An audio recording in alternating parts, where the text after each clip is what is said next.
Владата најде начин како да ги принуди пекарите да ги произведуваат двата типа на леб кои се со замрзната цена од 33 денари.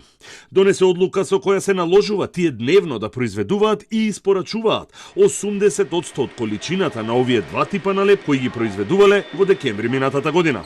Со ова, блокадата на пекарите веќе ќе може да се оквалификува како кршење на закон и инспекторите ќе имаат можност да ги казнуваат. Одлуката на владата предвидува и трговците на мало кои продаваат леб да имаат обврска во структурата на дневната набавка на сите видови леб да имаат најмалку 80% од лебот со замрзната цена. Сепак, утро во рафтовите во скопските маркети на кои што требаше да стои лебот од 33 денари, останаа празни. Премиерот Ковачевски вели дека е разочаран од однесувањето на пекарските компании.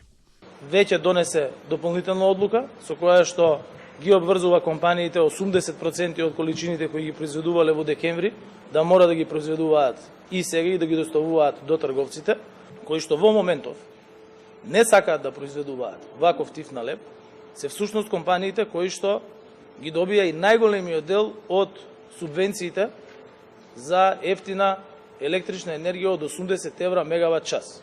Со тоа сметам дека тие треба да покажат одговорност, да го испорачаат она за што исто така со оваа цена имаат маржа.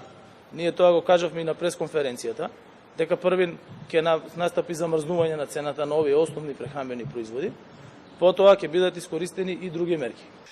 А казните за пекарите и трговците, доколку ја игнорираат владината одлука и продолжат да не ги произведуваат двата типа на леб со замрзнати цени, се движат од 800 до 10.000 евра, во зависност од големината на фирмата и од 50 до 500 евра за одговорното лице во фирмата. Казните се пропишани со Законот за трговија во членот 58, а се однесуваат на членовите 29 и 30.